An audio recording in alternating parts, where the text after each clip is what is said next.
Fala aí, galera. Aqui é o JP e a gente vai seguir fazendo exercícios agora. São exercícios da apostila Koch para o curso pré-vestibular de Química 131, apostila 2, capítulo 12.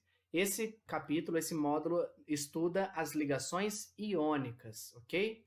Vamos lá, então o primeiro exercício de aplicação número 1, exercício da Unesp, que fala o seguinte: analise o gráfico que mostra a variação da eletronegatividade em função do número atômico. Devem unir-se entre si, por ligação iônica, os elementos de números atômicos. Então, temos aqui ligação iônica. Temos que lembrar aqui com relação à variação de eletronegatividade, que numa ligação iônica nós temos uma alta diferença de eletronegatividade. Então, tem um elemento muito eletronegativo e um elemento pouco eletronegativo. Assim, se eu comparo aqui, ó, olhando aqui na eletronegatividade, eu tenho que olhar um elemento que está lá em cima, um valor muito alto, com um elemento que está lá embaixo, um que tem eletronegatividade muito baixa. Tá? Só que cuidado, porque ele não deu aqui os símbolos dos elementos, que ficaria mais fácil para a gente poder analisar. Ele deu aqui para a gente poder analisar os números atômicos. Então, a gente vai ter que estimar, olhando aqui, onde que está mais ou menos cada elemento químico. Então, primeiro, vamos lá.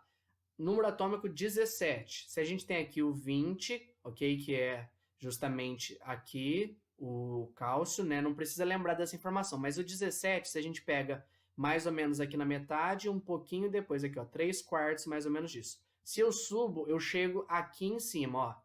Tenho esse valor aqui, mais ou menos é aqui. É justamente o cloro. Só se você conseguir fazer essa noção, já basta. Então, temos a eletronegatividade aqui próxima de 3. 35, está exatamente na metade, entre 30 e 40, se eu pego aqui, concorda que, olha aqui, ó, eu tenho uma diferença de eletronegatividade muito baixa.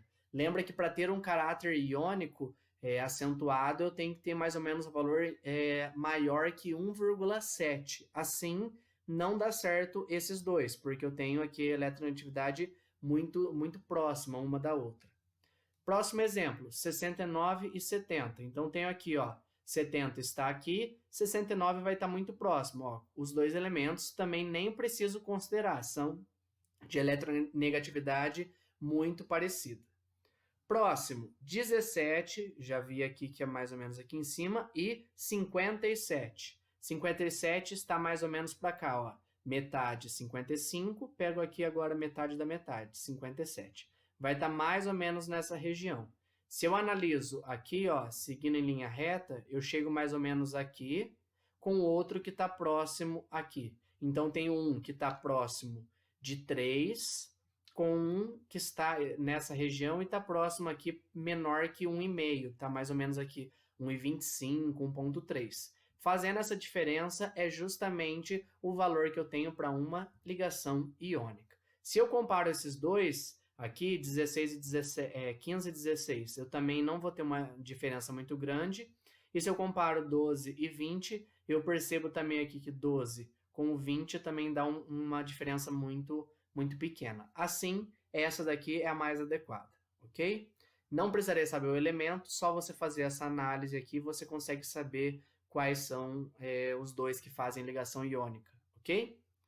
Exercício número 2 agora, ele fala o seguinte: nos relógios mostrados a seguir, as posições que são originalmente ocupadas por números foram substituídas por símbolos de elementos químicos, cujos números atômicos correspondem ao número original do relógio. Considere que o ponteiro menor das horas aponta para o ânion mais estável do elemento e o ponteiro maior dos minutos para o cátion mais estável do elemento. Então, ó, ponteiro menor, ânion, ponteiro maior, cátion. Lembra aqui que cátion sempre vem antes na fórmula, na hora que eu vou montar, ok? Cátion positivo, ânion negativo. As substâncias neutras formadas a partir da leitura das horas marcadas nos relógios 1, 2 e 3 são respectivamente. Então, ó, vamos ver quais elementos eu tenho aqui. Ó. No 1, eu tenho lítio e tenho flúor.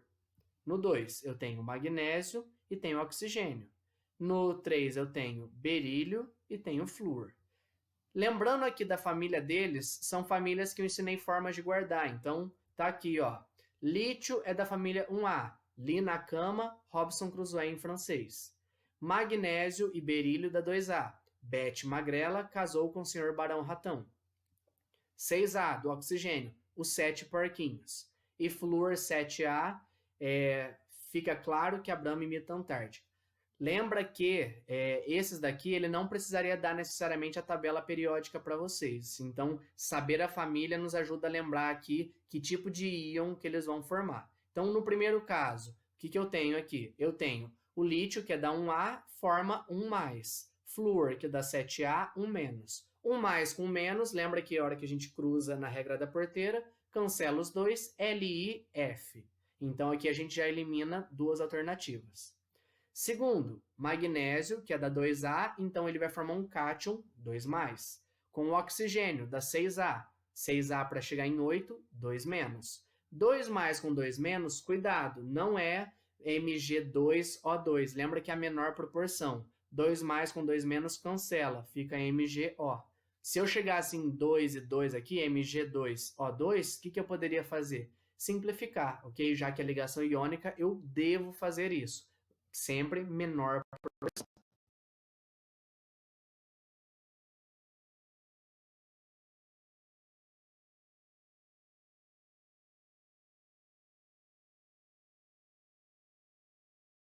Aqui em B2+, F-. Aqui sim eu posso fazer a regra da porteira. 2+, 1-, cruzo. BeF2. Ou seja, chegamos aqui na alternativa C. Então, está exatamente a ordem que ele pediu, as fórmulas que ele pediu.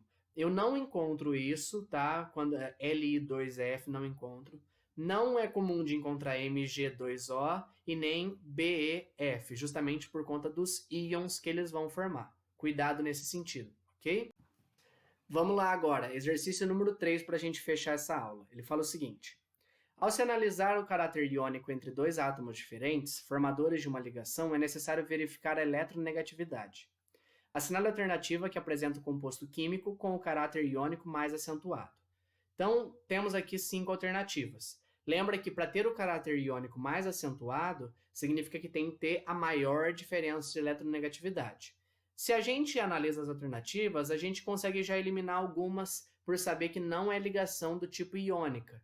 Como que eu faço? Lembra daquela regrinha do FONCL Brisk PH, ou fui ontem no clube, briguei e saí correndo para o hospital. Se eu tenho iônico, um dentro e um fora, que é o que acontece aqui, ó, na letra E, na letra D e na letra C. Nas letras A e B, eu tenho os dois dentro. Os dois elementos dentro é ligação do tipo covalente, então já posso excluir. Sobra para mim aqui analisar justamente esses 3. Eu trouxe aqui para a gente lembrar lá a sequência de eletronegatividade na tabela periódica. Lembra que eletronegatividade é essa setinha vermelha aqui. Então, quanto mais para o rumo da seta, maior aumenta esse valor. Aqui eu tenho a região com os mais eletronegativos da tabela. Lembra que o mais eletronegativo é o flúor. Muito importante você saber disso. Então, aqui quando a gente vai comparar, nós temos que ver um átomo que está nessa primeira região aqui, porque tanto o sódio quanto o potássio são da família 1A, então eles estão mais ou menos aqui nessa região. E eu tenho que analisar com a última. Realmente são os dois extremos para a eletronegatividade. Agora, como o potássio e o cálcio, o potássio e o sódio são da mesma família e estão aqui próximos, a diferença deles não é tão grande. Agora, se eu julgo o flúor com o iodo, quem é mais eletronegativo? O flúor. Assim, ele que vai dar o maior caráter iônico para a ligação. Quando eu ligar o flúor com alguma coisa desse lado aqui. Sobra para a gente apenas a alternativa C. Aqui no caso do KI, eu tenho um caráter iônico, mas se eu quero comparar os dois, de fato, esse daqui é o maior, ok? Então, o que tem maior caráter iônico das alternativas, alternativa C, ok? Fechamos a nossa aula aqui com exercícios. Qualquer dúvida, estou à disposição. Até a próxima. Tchau, tchau.